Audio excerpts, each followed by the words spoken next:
June 12, 1954. The drive from Salina to Morgan was 3 hours, and for much of it, Emmett hadn't said a word. For the first 60 miles or so, Warden Williams had made an effort at friendly conversation.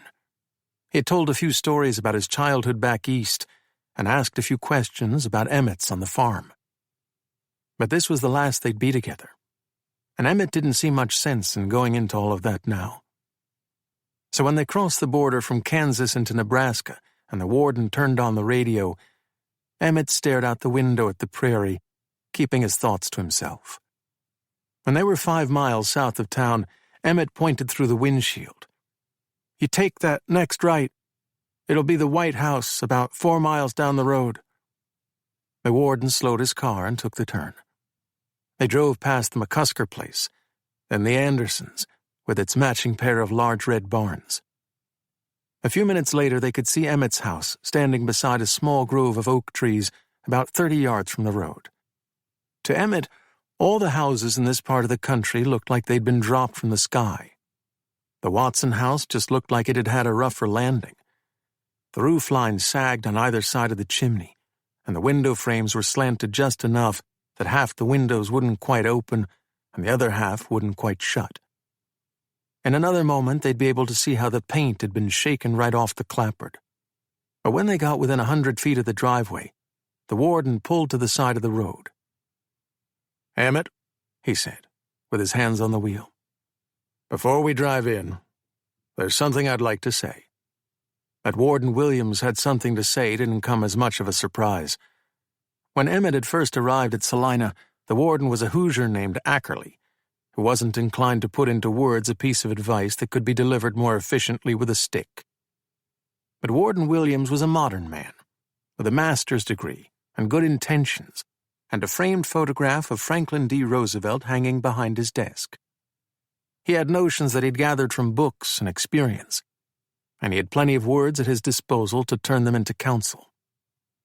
"For some of the young men who come to Salina," he began, "whatever series of events has brought them under our sphere of influence is just the beginning of a long journey through a life of trouble.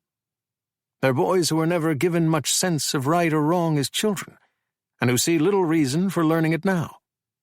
Whatever values or ambitions we try to instill in them will, in all likelihood, be cast aside the moment they walk out from under our gaze. Sadly for these boys, it is only a matter of time before they find themselves in the correctional facility at Topeka, or worse." The warden turned to Emmett. "What I'm getting at, Emmett, is that you are not one of them. We haven't known each other long, but from my time with you I can tell that that boy's death weighs heavily on your conscience. No one imagines what happened that night reflects either the spirit of malice or an expression of your character. It was the ugly side of chance.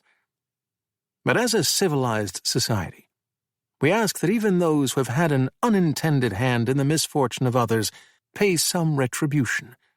Of course, the payment of the retribution is in part to satisfy those who've suffered the brunt of the misfortune, like this boy's family.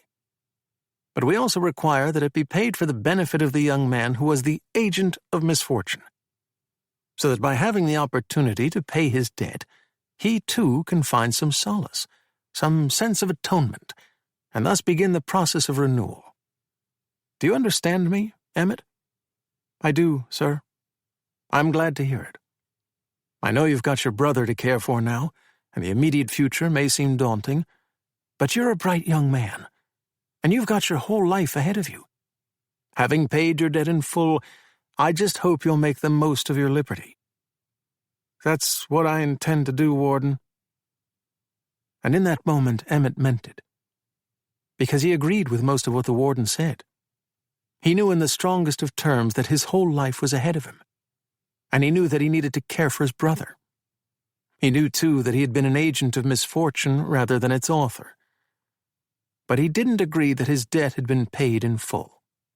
For no matter how much chance has played a role, when by your hands you have brought another man's time on earth to its end, to prove to the Almighty that you are worthy of His mercy, that shouldn't take any less than the rest of your life.